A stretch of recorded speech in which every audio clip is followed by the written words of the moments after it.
입양 대상 아동들이 국내에서 새 가정을 찾기란 하늘의 별따기입니다. 입양의 날, 한국 천주교회 유일 국내 입양 전문기관인 성가정 입양원에 우리 사회의 입양 실태를 물었습니다. 아시아 지역에 복음을 전하는 메리놀 외방전교회가 한국 진출 100년을 맞이했습니다. 청주교구에서 봉헌된 100주년 감사미사에서는 새로운 100년을 향한 힘찬 여정을 다짐했습니다. 성모성월인 5월은 가정의 달이기도 합니다. 건강하고 화목한 성가정을 위한 신심서적을 CPBC 뉴스에서 소개해드립니다.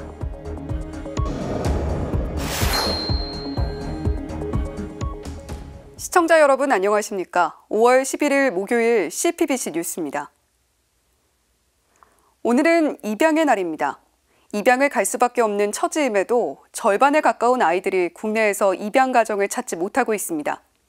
국내 입양 전문기관인 성가정 입양원을 찾아 우리 사회의 입양 이야기를 들어봤습니다. 김형준 기자입니다. 봉사자들이 아이들에게 이유식을 먹여줍니다. 고개를 들고 삼킬 수 있도록 장난감도 흔들어 봅니다. 성가정 입양원에선 위탁된 아이들을 포함해 30명의 아이들이 자라고 있습니다. 성가정 입양원은 한국 천주교회의 유일한 국내 입양 전문기관입니다. 김수환 추기경님께서 우리 아기 우리 손으로라는 신념 아래에서 국내 입양 전문기관을 설립하셨고 해외 입양을 반대해서 지금까지 아동의 인권이 가장 우선시되고 아동의 이익을 위해서 보건복지부 자료를 보면 지난해 입양을 통해 새로운 부모를 만난 아이들은 모두 324명. 이 가운데 182명의 아이들만이 국내에서 새 가정을 찾았습니다. 여전히 절반에 가까운 아이들은 한국에서 새 부모를 만나지 못하고 고국을 떠나고 있습니다.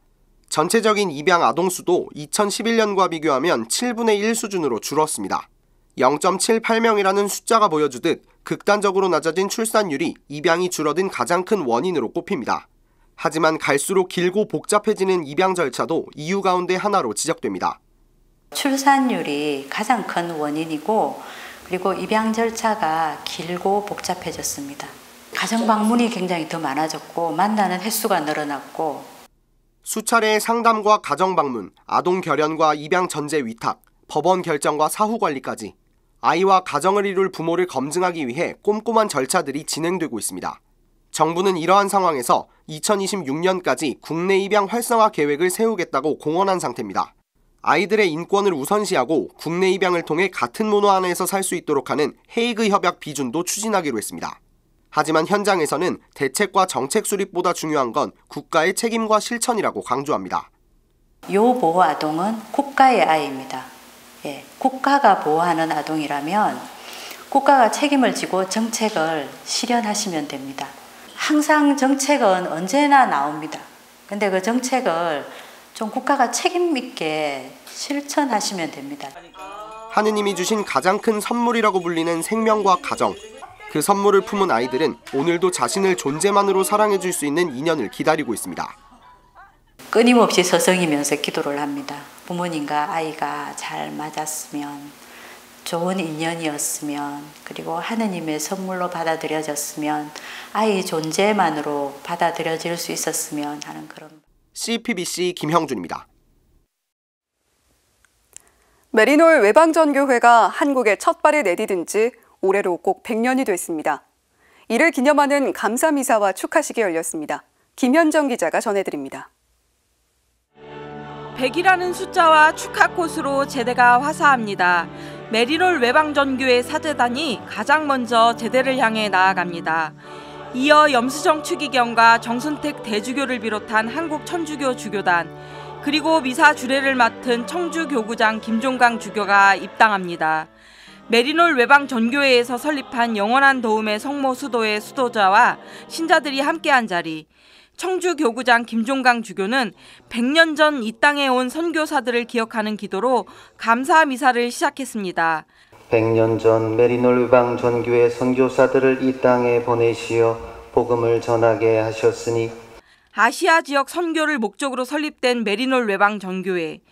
1926년 평양교구에 본당을 신설했고 한국인 사제 양성에도 힘써 1936년엔 11명의 사제를 배출했습니다.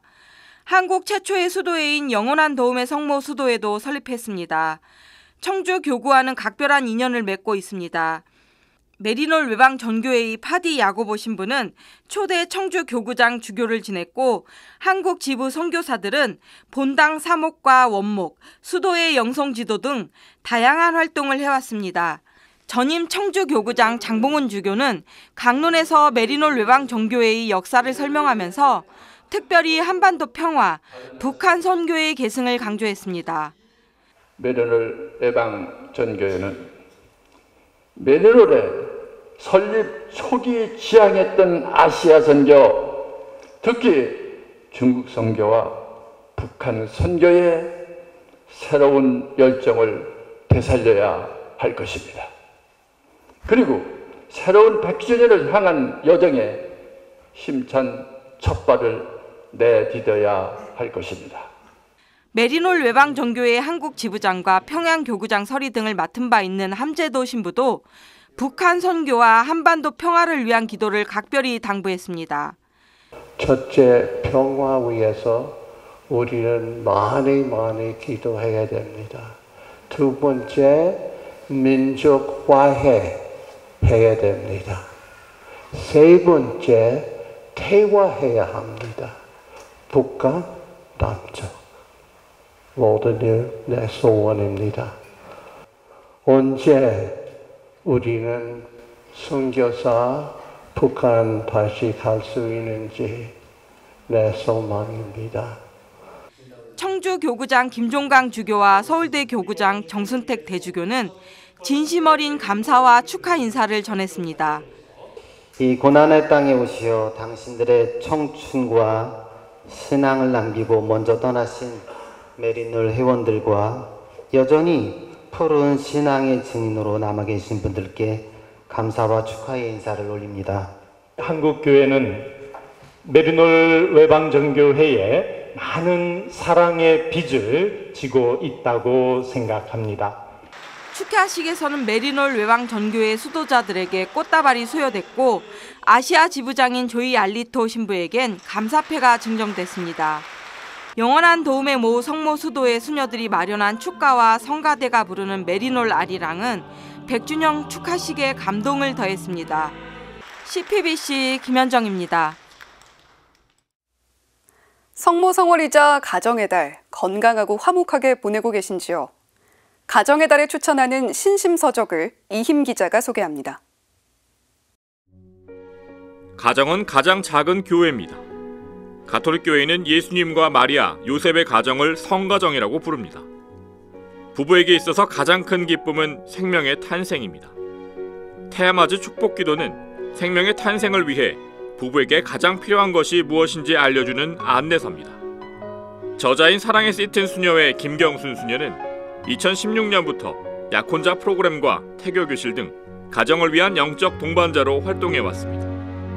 태아를 맞을 준비를 거쳐 임신하면 태아의 발달 단계에 따라 엄마와 아빠가 바치는 맞춤형 기도 방법이 상세히 소개되어 있습니다. 주교회의 가정과 생명위원장 이성효 주교는 부모가 된다는 것은 하나님께서 부여하신 생명의 탄생이라는 새로운 사명을 받아들인다는 뜻이라고 강조했습니다. 앙증맞은 일러스트와 쉽게 읽히는 글 덕분에 가볍고도 진지하게 읽을 수 있는 말씀 묵상 에세이입니다. 책 제목, 그래도 앞으로 가보지 뭐라는 메시지처럼 일러스트레이터를 꿈꿔온 저자가 겪은 불확실과 불안, 좌절 극복기가 풀어보지 않은 선물처럼 다가옵니다. 저자는 삶을 포기하고 싶다는 생각이 들 정도로 힘들고 괴로울 때 그림 일기를 쓰기 시작했습니다. 예수님과 자신의 캐릭터를 그려놓고 말풍선에 자신의 심정과 예수님이 건네는 말씀을 적고 나니 힘을 얻었습니다. 주님과 나누는 대화가 얼마나 중요한지, 때로는 아무 말 없이 성체 앞에 앉아있는 것만으로도 얼마나 큰 충만함으로 다가오는지 느끼게 됩니다. 어린이부터 성인까지 온 가족이 함께 읽을 수 있는 그림 동화 여우 마리노의 성모님께 꽃을입니다. 폴 신부님과 토마스, 마리노 등 친구들이 성모 성호를 맞아 성모님께 바칠 꽃을 구하려다 겪는 해프닝을 다루고 있습니다. 친구들 사이에서 벌어진 오해와 편견을 넘어 신앙 안에서 서로 화해하는 모습이 귀여운 사파와 함께 펼쳐집니다. 스트레스는 무조건 나쁘고 내성적인 성격은 삶에 지장이 된다고 생각한다면 이 책을 권합니다. 지금까지 많은 사람이 스트레스는 만병의 근원으로 믿었고 내성적 성격은 성공을 가로막는 장애물로 여겼지만 저자는 이 두 요소의 긍정적인 면을 바라봅니다.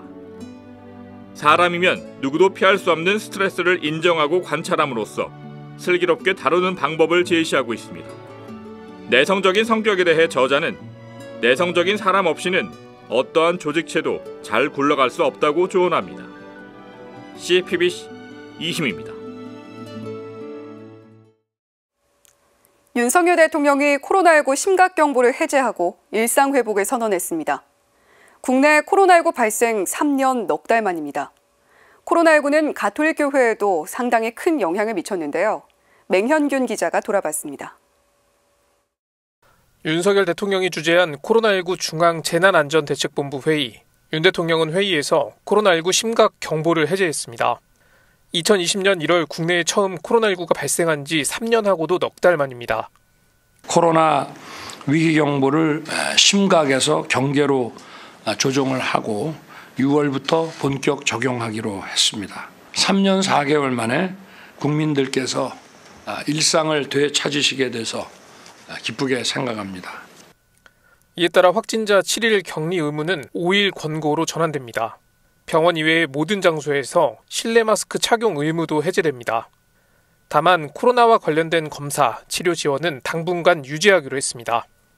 윤 대통령은 의료진을 비롯해 보건산업 종사자, 지자체 공무원, 방역당국 등을 일일이 언급하며 이분들의 협업 덕분에 팬데믹을 극복할 수 있었다고 감사 인사를 전했습니다.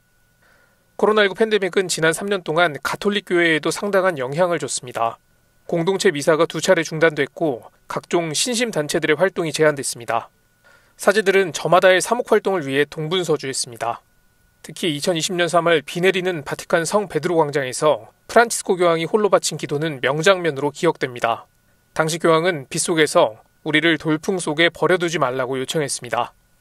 Ora, mentre stiamo in mare agitato, ti imploriamo. Svegliati, Signore. Perché avete paura? Non avete ancora fede? Signore, ci rivolgi un appello alla fede, che non è tanto credere che tu esista, ma venire a te e fidarsi di te. 일상은 회복됐지만 숙제는 남았습니다. 지난해 한국천주교회 통계를 보면 미사 참여 제한 해제와 함께 신앙생활의 일부 활기를 되찾은 것처럼 보입니다. 하지만 코로나 발생 전인 2019년과 비교하면 여전히 3명 가운데 1명은 미사에 나오지 않고 있는 것으로 나타났습니다. 팬데믹 기간 신앙생활이 주요 관심사에서 멀어졌기 때문인 것으로 분석됩니다. 일상 회복과 함께 신앙 회복을 위한 교회의 노력이 중요한 시점입니다. CPBC 맹현균입니다. 오늘은 입양 문화의 정착과 활성화를 위한 입양의 날입니다. 어제는 한부모 가족의 날로 관련 리포트를 전해드리기도 했죠. 입양 가정을 꾸리고 있는 한 정치인은 입양아는 버려진 게 아니라 생명이 지켜진 아이라고 말했습니다. 성모성월이면서 가정의 달인 5월, 내 가정만이 아니라 어려움에 처한 이웃 가정은 없는지 살펴봐야 할 때입니다. 뉴스를 마칩니다. 시청해주신 여러분 고맙습니다.